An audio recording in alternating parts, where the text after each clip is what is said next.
कस्बे के बाहर एक तालाब था। वहां आए दिन आत्महत्या की वारदातें होती रहती थी, क्योंकि तालाब बहुत गहरा था। जो भी उसमें मरने के लिए कूदता वो कभी भी उभर नहीं पाता था। सब कहते थे कि उस तालाब में सालों पहले एक औरत ने काला जादू कर दिया था। वो काला जादू ही उसमें कूदने वालों की जान ले लेता है। क्योंकि जो भी हत्याएं अभी तक हुई थी वो रात को हुई थी, और इसलिए पुलिस चौकी में कर्मचारियों ने सोचा कि क्यों न किसी हवलदार को वहां रात में तैनात कर दिया जाए, तब शायद ये हत्याओं का सिलसिला बंद हो जाए। और इस काम के लिए हवलदार बनवारी लाल को चुना गया, क्योंकि वो अभी नया नया हवलदार बना था। नौकरी ज्वाइन किए हुए मुश्किल से 2 ही महीने हुए थे। उसने कस्बे के अंदर ही एक छोटा सा कमरा किराए पर ले रखा था, जहां वो अपनी नई नवेली दुल्हन के साथ रहा करता था। उसे दिन में पता चला कि अब से रात के वक्त उसकी ड्यूटी तालाब पर लगेगी, वो भी कस्बे के बाहर। उसने भी सुन रखा था कि उस तालाब पर काला जादू है। नई नई नौकरी थी, इसलिए ड्यूटी करने से इनकार भी नहीं कर सकता था। बेचारा मुसीबत में फंस गया था। रात के 8 बजे थे और वो घर से ड्यूटी के लिए निकला। जाने से पहले उसने अपनी पत्नी से कहा कि वो दरवाज़ा ठीक तरीके से बंद कर ले और रात को किसी के लिए भी ना खोले। उसने अपने सामने ही घर का दरवाज़ा बंद करवाया और चल पड़ा तालाब की ओर। कुछ देर में वो तालाब के किनारे पर था। कुछ देर तक वो टहल टहल कर ड्यूटी की, फिर वो तालाब की सीढ़ियों पर जाकर बैठ गया। कुछ देर बाद उसे बीड़ी की तलब लगी, लेकिन उसने बीड़ी हाथ में नहीं लगाया, क्योंकि उसने सुन रखा था कि भूत बीड़ी मांगते हैं और ना देने पर जान ले लेते हैं। उस दिन चांदनी रात थी, इसलिए तालाब पर उतना अंधेरा नहीं था।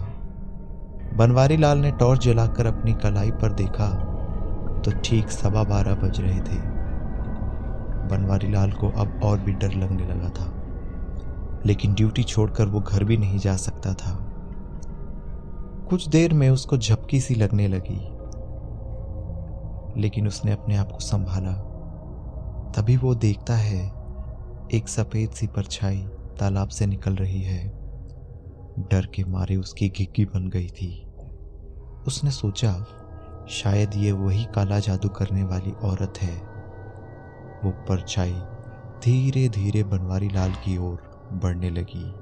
उससे डरकर वो दूसरी वाली सीढ़ी पर जा बैठा, लेकिन वो परछाई अब और भी करीब आ चुकी थी। बनवारी लाल भागने लगा। तभी उस परछाई ने बोला, ठहरो, कहाँ भागते हो? जहाँ खड़े हो वहीं रुक जाओ, नहीं तो अंजाम अच्छा नहीं होगा। बनवारी लाल जहाँ का तहाँ खड़ा रहा और वो बोला, तुम मुझे मार दोगी? परछाई ने कहा, नहीं, मैं किसी को भी नहीं मारती। इस तालाब में तो मरने वालों ने आत्महत्या की थी। मारा तो मुझे था किसी ने और इस तालाब में फेंक दिया। तुम पुलिस वाले हो, तुम ही उन लोगों को सज़ा दिलवाओगे। बनवारी लाल कहता है, लेकिन कैसे?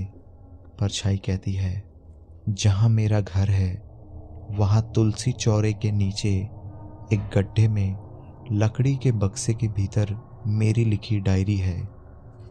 उसमें सारे सबूत मौजूद हैं। तुम वो पुलिस को दोगे तो मुझे न्याय मिल जाएगा, फिर मेरी आत्मा कभी नहीं भटकेगी। बनवारी लाल कहता है, मैं कुछ समझा नहीं, पूरी बात बताओ। परछाई कहती है, ठीक है, मैं तुम्हें सब बताती हूँ। मेरा नाम माया था।